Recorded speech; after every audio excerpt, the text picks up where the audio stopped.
Jeffrey wakes up late and does it all wrong.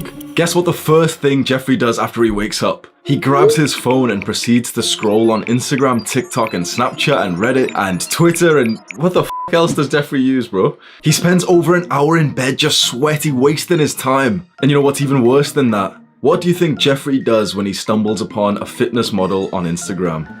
He breaks his nofap streak. Day 0 again, Jeffrey? No, Jeffrey, no. Oh. It's too late. Jeffrey's already fixated on the mindset that since he's reset his nofap streak and it's day 0 anyway, he may as well bust another 2 times before he gets out of bed. He brushes his teeth for like 30 seconds instead of 2 minutes. Jeffrey, your breath stinks, bro. How about some meditation? No? It's too late. He's already hopped on his computer chair, ready to play video games. He repeats this morning routine day in, day out. What kind of life do you think that would lead you to? Adonis! Adonis is the CEO of morning routines, just like my friend Bill. He rises with the sun and sprints out of his cave. The people are watching. What is he gonna do? Time for some exercise. How do you think Adonis has built this physique? He exercises first thing in the morning, which makes him feel so healthy. A nice nutritious meal in the morning sunlight fuels his muscles. It's time for the most important part of the day. Adonis journals. He meditates, he contemplates. He spends time making the most important decisions. You can't help but look up to someone who has a morning routine just like this. I wake up between 5:30 and 6 a.m. using an app called Sleep Cycle as my alarm. I'll never go back to using the normal alarm that's on phones. You know, the one that you set, okay, wake me up at 6 a.m. and then you're dreaming and you literally hear that like cancerous trauma.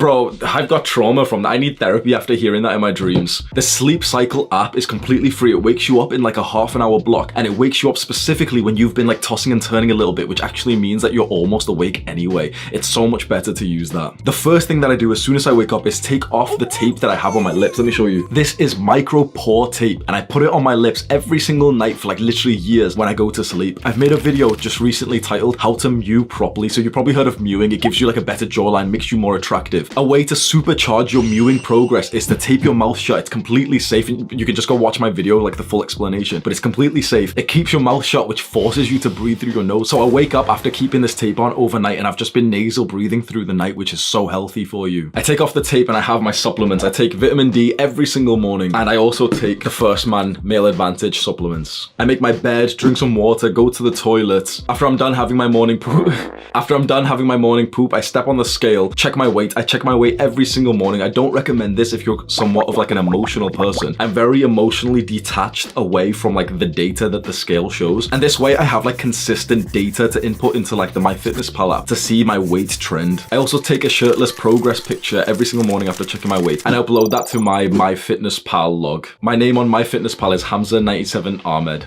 You can see like I've been logging every single day for a while. Next, I brush my teeth, and very importantly, I brush my tongue. Do you know the amount of people who don't actually brush their tongue? Okay, let me tell you something if you don't know this already. Bad breath actually comes from the back of your tongue, not your teeth. The most important thing, if you want to have nice smelling breath, if you don't want to like revolt people and girls from like bad breath, maybe you've never done this, so it's like sounds weird. Brushing your tongue is like as important as brushing your actual teeth is, and you need to go far enough that you literally gag. And I know it sounds silly and sexual, because you're fucking Jeffrey, you're so immature. But literally, like with my normal toothbrush and toothpaste, brush the back of your tongue, and your breath will smell so much better. Next, I hop in a cold shower, and I don't really do this for the meme of like, you know, CEO morning, like, you know, morning routine. I do it just because it literally just feels nice. I think most people have cold showers wrong. They have them in like quite a disciplined kind of like, oh, you know, here I am about to step into the cold shower, guys. You know, they do it in quite a dramatic way, and I see them on like the YouTube morning routine videos. I don't think that's good for you. I think if you have to like hype yourself up, you know, it's a disciplined thing to like get in the cold shower. I think you're already like sapping some of like your mental sort of willpower and discipline in the morning. I don't think that's a good thing. The way that I do it is that I turn on the hot water, get in there, you know, clean myself, use some shampoo, some body wash and stuff, and I slowly just start turning on the cold shower to the point that it's actually very refreshing, and it's not like a painful thing that I'm doing for like, oh, David Goggins or like... Sound like a straight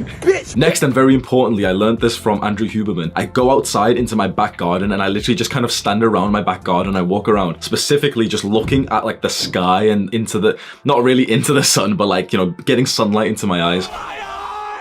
Andrew Huberman is like a very famous scientist. He has a big channel on YouTube, almost 1 million subscribers. And he said this is one of the best things that you can do to improve your sleep is wake up and get sunlight almost immediately. Whilst I'm outside getting sunlight into my eyes, I open up Notion, which is kind of like a document, like, you know, a place that I write notes. And in there I have a gratitude journal. So I just write things that I'm grateful for on my phone. I have an actual paper gratitude journal, which I use as well. But in the morning whilst I'm stood outside, I just write it like 5-10 things that I'm grateful for. Let me read you one of them. Let's see what I was grateful for this morning. I've done a nice thing with gratitude journaling. I've just set myself the goal to journal 1,000 things that I'm grateful for till the rest of the year. I've wrote 103 so far. This morning I wrote down the 95th thing. I'm grateful for my back garden, a beautiful, peaceful place I love spending time in. 96. I'm grateful for hugging Ummi, like, which means mum in like Urdu. I'm grateful for hugging my mum and kissing her on the forehead like a man of character who loves his family. I'm grateful for the little chat we just had this morning about my friend wishing her a happy birthday. So it was my mum's birthday 2 days ago. And I told her about that. I posted like an Instagram reel of like a few clips of me and her and everything. And she doesn't like really use Instagram. She didn't see it. But I told her about it. I told her that it got like 11,000 likes. And she like got proper impressed. And she was like, oh, like I'm famous too now.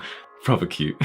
I'm grateful for nature, the plants in my back garden, the beautiful colour of the trees in the UK. Gratitude journaling and expressing gratitude, it's literally the most beautiful thing you can do in my opinion. This is probably the best part of my morning routine. I finish gratitude journaling and getting sunlight into my eyes for a few minutes. I come back upstairs, meditate from anywhere from 5 to 20 minutes depending on like what my day's like. But I always try and commit myself to at least 5 minutes. That's my rule, okay? 5 minutes of meditation every single morning for the rest of your life. And the last and final thing that I do just before I begin working for the day is visualizing my goals. So I open up my goals, it's all on Notion, and I just kind of read my goals and I visualize myself just achieving them. Here's my goals for this year. I'm gonna hit 1.5 million subscribers on the main channel. I also want to get 30 million views over December on the main channel. And I want to bulk up to 200 pounds body weight by the end of the year. And then I also have goals for like the next 3 years as well. And those are like some big ones as well. I finished visualizing, I've had a fantastic morning and now I'm ready for my deep work. That's my full current morning routine as of July 2022, putting my self-improvement, my development, my success on the fast track. I know morning routines have this kind of like cringe like thing of like, you know, almost like a circle jerk. And a lot of people say like, oh, you know, overlook them, whatever. Like my life transformed forever when I first got onto a morning routine about 2 years ago. I've really leveled it up since then. Don't worry if this feels like really overwhelming. You don't have to do like as much as I'm doing. You've got to see it almost like a skill, like a level in a video game. And I've been leveling it up for a while. I have a video which is titled A Realistic Morning Routine That You Can Try. I highly recommend you just go find that on YouTube. Maybe we'll have like a card pop up on screen. If this feels a bit overwhelming and you're thinking, wait, this is way too much stuff. There's a guide that I've made for like a very, very realistic morning routine, which you could literally do tomorrow and it would start to transform your life. Subscribe right now, turn on the post notifications, click the like button and all the YouTube metric shit, which helps with the algorithm. Ugh, I fucking hate saying that. Do the hard work, especially when you don't feel like it. Mwah.